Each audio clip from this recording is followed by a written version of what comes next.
Hello, and welcome back to the Pulse Social Sports Podcast, where in this episode we're speaking to Kevin Badu of Badu Sports about how he became involved with sports and with coaching. So I just thought I'd open out and just say a massive thanks for coming on the show and for being a guest today. Brilliant! I'm more than happy to, man. So we'll just start out with how did you first become involved in any kind of sports at all? So we're going back all the way to when I was in secondary school. I think around about year 10, year 11, when you choose sport, you get an opportunity sometimes to like coach the younger years or help out the PE teachers when the younger years go on trips, football trips, rugby trips. Sometimes you act as like a chaperone or like a second in command sort of thing. And even in school, I was selected as like a sports captain. We had like captains for certain things, and I was a sports captain. So from there, I always kind of knew that, I want to be like a PE teacher. I want to help younger people, maybe in football or whatever it be, just to kind of progress. So it started from there. No, absolutely. And then can you tell me a little bit more about your work with Badu Sports and what your role of head coach consists of? Definitely. So with Badu Sports we've been going for around 12 plus years now. Might be a little bit longer, but so we started off just as teaching sports in schools. My brother, who's the CEO of the company, he started off as just being a PE teacher in a primary school. And primary schools don't tend to have specific PE teachers. It's usually like the maths teacher or whoever teacher teaches everything. So he kind of found a little gap in the market there, where he thought it would be a good idea to go into a few primary schools within the area and deliver some sports. It wasn't a whole day thing. It was literally like an hour a day in 2 or 3 primary schools who work very closely together. And then they realized that with him teaching, it was more than just teaching. Like the children behavior was going down. They were learning a bit more from him. They was always seeing him as a role model. So from there, he realized that, wow, this is massive and this is needed because we were based in Hackney. This is needed.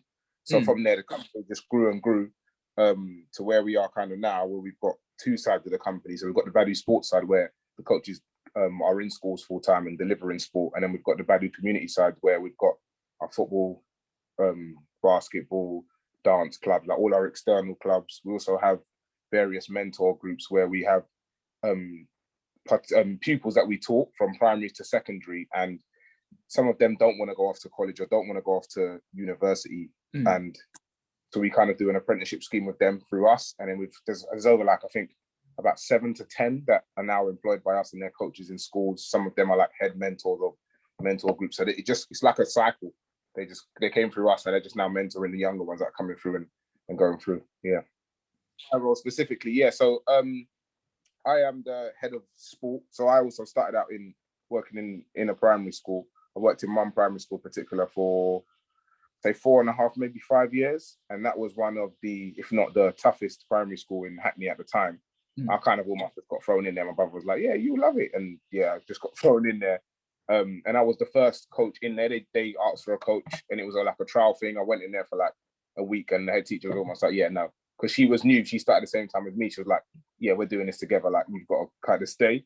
So nurturing children through that. And the more you work with children, especially from young ages, you're almost like, oh, they're my kids now. So I remember the one class I had from reception all the way up until year 6, I was like, yeah, when they leave, then I'm done. I'm leaving because they're like my kids. So just nurturing kids through there. And then when they left, I kind of left that school alone. And then I left Badu for a bit. I left Badu for about 6 months because I wanted to go and be a PE teacher in a secondary school specifically. So I went to go and do my PGC. And then while I was doing it, I was just like, I don't get the same feel as I do when I'm working with Badu. It's more real, whereas this seems a little bit scripted. And I didn't like that because with working in the primary schools or even some of the secondary schools we do work in, because they know us quite well, it's almost like, yeah, your way works. So do what works best for you rather than here, follow this paper. So that happened. And then lockdown happened last year. And then throughout that lockdown, I think it was roughly mid-March, April, we got contacted by the GLA, which is the government local authority. They emailed a few grassroots organizations and was like, oh, are any of you up for putting on a social distance pilots, like social distance sports pilot? So my brother was like, yeah, fantastic, we'll do that. And they was like, oh, we want it in 2 weeks. So he was like, yeah, cool, Kevin can do that. I was like, what? So yeah, literally, I got a call and he just told me that. So I was like, okay, throw me in a meeting with them. Let me see what they kind of want. And then from there, because I'm so used to like planning and prepping, and while working in that primary school, newer coaches would come and I would train them up and then shift them on and then things like that. So I was like, we've got a big hub of a community of our football teams. We've got under 8s all the way up into under 14s. We've got a development center. So I'm like, we could do it based on football. So he was like, that's cool. They was like, that's cool. We had a venue and I basically like project managed the whole thing, planned it out. We had some older children that were doing netball on one side and we had groups of children that were doing football on another side. It went really well. It was on BBC. Sadiq Khan came down, had a talk with us. And yeah, like, and then they created, or we created together actually, like a whole pack of what social distance in sports should kind of look like, which has kind of gone out to like loads of different various organizations. I had a call with one of the leads on that actually the other day, and she said I think they're going to turn it into like an animation, so to break it down for people to nice, stand a little bit better. So yeah, which is not bad. No, definitely, absolutely. It just sounds it's really interesting how groups and clubs such as your own has kind of coped during the lockdown and just kind of found a way to keep people active. And speaking of staying active, how have you personally coped with staying active and keeping fit during the lockdown? Obviously, I know gyms are shut and sports arenas are shut. So how have you personally done? So for me, at the beginning, when the first lockdown happened and gyms were closed, it was annoying because I think everyone goes through that, January comes, I'm going to start gym again. And I'm so on and off with gym where I could be on it for about 3-4 months, see gains, and then you're like, yeah, I don't need to go again. And then it plateaus, it goes back down. So I think in January, I started really well in gym. And then when it closed, I was like, I'm not going to go back and do what I did before. And then I think that Nike running app, everyone just started downloading the Nike running app. So I think out of my friendship group, I was one of the first to do it. And I was just doing little 3Ks here and there. And then one of my friends just happened to do a 5K. And then before you know it, you're in a competition and it's the first to reach 100K in the month. So that was kind of it for me. There was also on Instagram, I know there's a lot of like personal trainers on Instagram. There's a guy on Instagram that he just kept popping up on my feed. So I followed him and he was doing like I think it was like £15 for like 3 months. And he does exercises every single day at like 9 o'clock in the morning for about 45 minutes, hit workouts. Every day it'll be something different. And I thought, this is exciting. So I was doing that constantly. And then it's almost like the more you do it, people are in the comments, you're all keeping each other accountable. And then it just kept going from there. And then this lockdown, I've just continued with that same hit workout. I haven't carried on with the jogging because it kills your knees when you jog too much on the street. But with the hit workouts, I've been doing a lot. So yeah. No, absolutely. And would you almost say that you, with these people, and you mentioned kind of keeping yourself accountable, would you say that you almost built up this kind of online fitness community, if you like, of all kind of keeping each other going?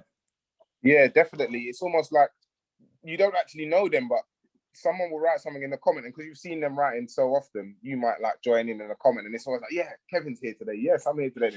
And then the guy that's running it, he might shout you out and be like, yep, you're here today, so I know you're smashing it every week. And it's like you feel like a sense of achievement. So yeah, it's great. No, that sounds absolutely amazing. Just a really good community during the whole lockdown issue. And I was when I was researching for questions to ask you, I stumbled across an article from the Telegraph. It was titled, "It's great that my kids can do outdoor sports again. The tragedy is they no longer want to." And do you think that young people will continue doing sports after the lockdown is eased? Personally, if I can only speak on like the kids I work closely with and the kids I'm around. When we did like open up last year, there was a struggle, especially if I speak because I manage a football team, especially a lot of my football boys, like the ones that are like the biggest characters, they would come to training late, or if they did come to training, it was never high intensity, it was always low, and I'm constantly getting onto them. And then I had to sit back and think, okay, maybe there's other worries here. Maybe they're actually worried about coronavirus. It's something that's constantly on the news, probably hasn't been explained to them properly. So they're thinking me even being around someone is a little bit of a trouble. And we've got like a special handshake in our team. And when they came back, obviously we weren't allowed to touch, we weren't doing the handshake. So little things like that for them, it was just like, well, this is not the same family that I left. But I think once we eased back into it, and obviously as time passed, everything became normal again, and they knew about sanitizing their hands here, not sharing water bottles, not being too close when it's time to rest. So just teaching them a little bit, I think it becomes easier. If you don't teach them about it and throw them straight back into it, then that's where the problem lies. And now where we're doing a lot of online things anyway, whereas last time we had like one football session a week on a Saturday, and they would come lackluster, you just turn up because you don't want to get in trouble. But where we've got like 4 now, we've got one on a Monday, Wednesday, Friday, and a Saturday. So I've just said to them, it's compulsory to turn up to 2, but the others you can just turn up. But now it's like, because they've been given a date, they know they're allowed back out football. I think it's on the 29th of March. Yeah, they're like constantly every week. I'm seeing them joining that four sessions a week. So I'm like, I feel like they're raring to go out. It's just, I think it's a thing where now they're over it. It's like, I can't stay in the house no more. I've stayed in the house too long. I've been on Zooms with school. Like, get me into the real world. So yeah, I think they'll be fine going back out. No, absolutely, and I can perfectly see where you're coming from. Yeah. And just I noticed that you as Badu Sports were running PE sessions over Teams or Zoom. How did they start, and how would you say they're going? So majority of them started through schools. So a lot of our coaches that were in schools and going and teaching just the vulnerable people's children, where there would be like 4 children in the school, it's not enough. So children at home that were doing maths on Zoom, English on Zoom, weren't getting the exercise that they needed because 1, parents were obviously working at the same time, and 2, nobody like in this day and age really wants their kids just going outside while they're working. Like, it's just not feasible. You can't see them. Yeah. People are a little bit skeptical now what happens outside. So I think it was 1 or 2 of our coaches in their school suggested to their teachers, how about when we're doing the PE with the 4 children, we do the PE with the 4 children, but on Zoom to the other 24 children. And they were just like, oh, okay, cool. So it kind of caught on to the rest of our schools that we work in, and coaches were just passing it along. And then we also work with secondary school children, and some of those that can't go into school, they're not getting Zooms on next exercise on Zoom because the PE teachers are not delivering that. They're delivering the physical work, but no, there's no practical. So then we decided to have one fitness session, which was for families. We just had a family Zoom I think it's on a Wednesday afternoon. Parents, children, anybody can come and just join in. It'll be like a tough session, but it will last 25 minutes. And once you've done the 25, you can go. And then we realized that a lot of like adults were coming, but children weren't coming. So we had to make a children specific one, which is on a Saturday, and then they were coming. And then from there, it just seemed like it was more than just exercise they wanted like fun stuff. So we've got like a dance fitness. So they're dancing, but of course they're constantly moving. And then we've got like a yoga morning and a yoga afternoon. And you tend to find that the yoga afternoon, a lot of the teenagers who are quite into yoga, but it's seen as like an older person's thing. They don't go to it. But where one of our coaches are delivering it and they know the coaches quite well, they're like, yeah, I'm happy to jump in on the yoga session. And from there, it just kind of built. So at the moment, I think we've got, one every day apart from Thursday. I think there's one day we've got 2. So about 7 sessions running in a week online. No, absolutely. It sounds really fantastic, the work that you guys are doing with school children, just getting them out and getting them active. And just one final question, if you don't mind. What would you personally say that your favourite thing is about being involved with young people and with sport and with kind of the education side of things? I think it changes. Initially, when I was working just in a primary school, my favourite thing was just like a child or those children that are branded as the naughty children, or when they leave school, you're going to blah, blah, blah because you misbehave. Just getting the rest of the school or the rest of the world, let's say, to see that there's a reason why this child's like that. Like maybe their background is not the greatest. Maybe they don't get breakfast in the morning. Maybe their parents have to leave so early that they have to take care of their younger sibling. So just letting the rest of the world know that this child is a star, and just helping the child to channel that anger or those emotions into something positive. And then when you see like the finished article, I think like walking through, because we work in Hackney, walking through Hackney, like going to Tesco, and some of the kids are taught from reception, and they're now in their 10 year 11, and they're looking at me like, oh, afternoon, sir, and they're shaking my hand. I'm like, wow, you was a Tasmanian devil in school, but now you're just like completely different. Now for me, I think it's a bit more, because I'm more office based rather than school now. I think it's a little bit more getting opportunities for young people that they don't think is possible. Because we work quite closely with like Nike, we work quite closely with Sky, Football Manager, and we I don't know if you saw, but we're currently on the back of Norwich football shirts, so we're sponsored by Norwich at the moment. Yeah. Yeah, So if you have a look, yeah, which is, that's like, even now I see it now and I'm like, this is unreal. So working with those guys quite closely, like some of our mentors, the older ones are 18 to 20-year-olds.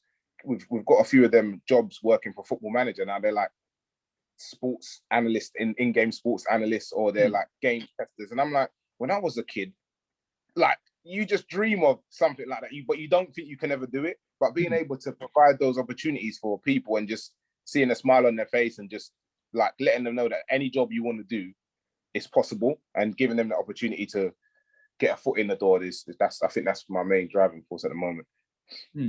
No, absolutely. It sounds just completely fantastic, the work you're doing, and obviously massive credit for the Norwich City sponsorship. That's amazing. It's unreal. It literally, I've got Norwich City top at home, and obviously my last name is Badu as well. So when I sit at the top, it's got Badu written at the top, and at the bottom, I'm like, wow, this is crazy. Oh, that's absolutely fantastic. I just wanted to say a huge thanks for taking some time out of your busy schedule and coming to talk to us.